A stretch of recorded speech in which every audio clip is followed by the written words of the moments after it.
Okay, 2018 Can-Am Maverick X3X. I just cleaned the belt, inside the belt housing, and blew it out 3 or 4 or 5 times. Emptied my compressor tanks, and it should be good. What we're gonna do is I'm gonna blow it out one more time, and then I'm gonna close it up, and we'll be done with this project for about 2 years. And then at that time, I will actually put in a new belt.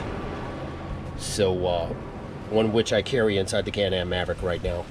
But it's always good to do something like this, because one day on the trail you might have to change a belt. So getting a jump on it, doing it, kind of getting into it right now. I carry all these tools with me in the Can-Am Maverick.